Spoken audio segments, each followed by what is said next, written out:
sepse sot kemi atë që quhet kontrolli i situatës sanitare në sezonin e pranverës.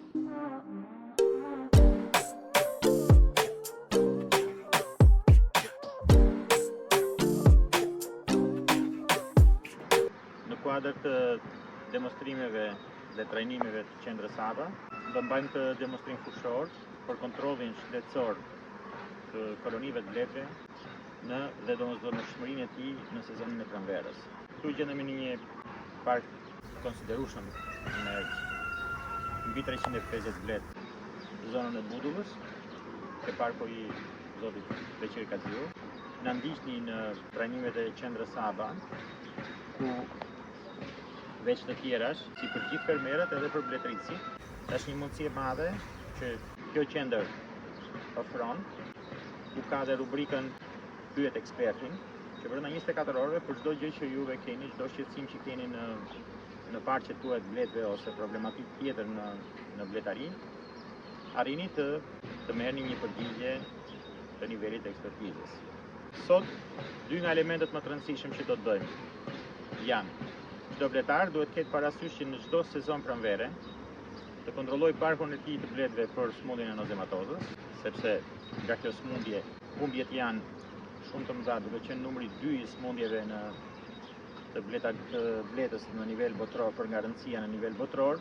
Kjo smundje arrin të dëmtoj deri në 40% të numerikut, përveç rasteve të rënda kur arrin të shkatroj, domethënë parqe të tëra të bletësh, po arrin të dëmtoj deri në 40% të numerikut të bletëve të kolonisë. Pra në një park me 100 zgjoje bletësh, në qoftë se nuk arrim ta bëjmë kontrollin në momentin kur duhet, neve mjafton që për një përkujdesje kaq të vogël, që nuk është bërë, neve mund të humbasim, domethënë 4 rrugë miz brenda harkut të një muaji, dhe 4 rrugë miz përkthehen në 40 zgjoje me 10 rrugë miz, pra janë 40 bletë standarde.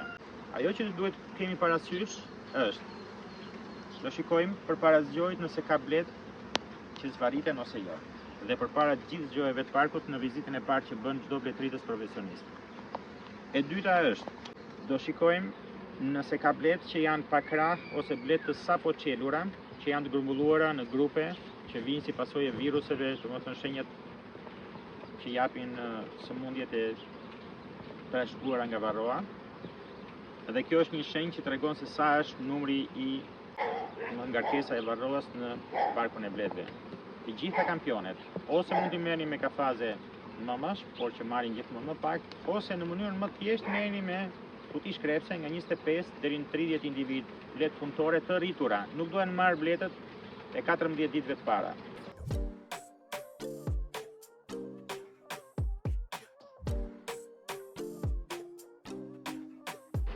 Kampionimi në parqet e mëdha të bletëve duhet konsistoj një kampion për çdo 10 bletë, kurse në parqet me 50 bletë është një kampion në çdo 5 bletë.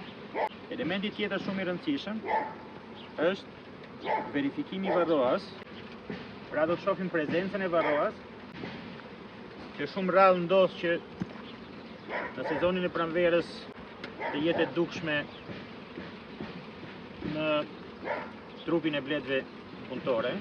Por, në rastet kur në zonat e ulta dhe zonat me klimë mesdhetare nuk është ndërprer pjellja, në fundin e vjeshtës, fillimin e dimrit, edhe bletët mund ta kalojnë edhe gjithë periudhën me pjellje, atëherë kemi patjetër sasi të madhe të varroas prezente. Dhe këtë gjë duhet ta verifikojmë në këto momente, jo kur të fillojmë edhe të kemi rëndim të situatës. Pra përveç inspektimit që i bëhet bletëve në syt lirë, duhet bëjmë dhe atë që është vlerësimi i pjelljes për situatën e, por gjithmonë pjelljen e vulosur kandidate për bletë punëtore.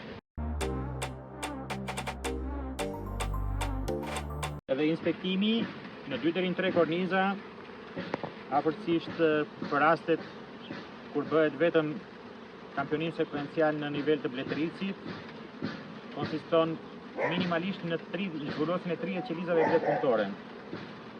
dhe alarmi ngrihet me një herë në qoftë se në 30 qelida arrim të gjejmë një varroa, neve jemi mbi 5%, në qoftë se ka 0 varroa, konsiderohet 5% e poshtë, edhe kur rezulton që të kemi 2 varroa, atëherë jemi në sistemin e alarmit, edhe ky sistem na bën që duhet të trajtojmë në mënyrë të menjëhershme kur ndodh një gjë e tillë. Këto parqe ku ndodhemi këtu praktikisht janë parqe që janë trajtuar me acid oksalik, trajtimi radikal dimëror, dhe nuk e kanë këtë lloj problematike, por gjithsesi duhet kemi kujdes për ato momente kur ka akoma pjellje të vulosur, sepse jo të gjitha bletë arrin ta ndërpresin pjelljen për hir të klimës. Çdo bletari do t'i sugjeroja që të marri kampionet e bletëve për nozematozën dhe të marri masa varësisht nga situata që do të rezultojë. Nuk mundet që trajtimet të bëhen me amëndje, por gjithmonë duhen çuar në laboratorin më të afërt. Asistenca është e plot, në gjithë territorin e Shqipërisë ka mundësi që të kryejnë analiza laboratorike për nozemën, dhe jo të gjitha rastet kur bletët bien për tokë kanë problemin e varroas, mund të kenë e nozematozës në fani, dhe mund të ketë edhe problematika të tjera që janë ngarkesat e larta të polenit, intoksikacionet nga poleni dhe elementë tjerë. Por për të bindur dhe për ta ndarë përfundimisht gjën, e vetmja rrugë është që neve të bëjmë analizat në laborator, por gjëja më e rëndësishme për bletarin është vetëm që të marrë kampionet në formë e duhur dhe t'i diagnostikojë përshtatoj.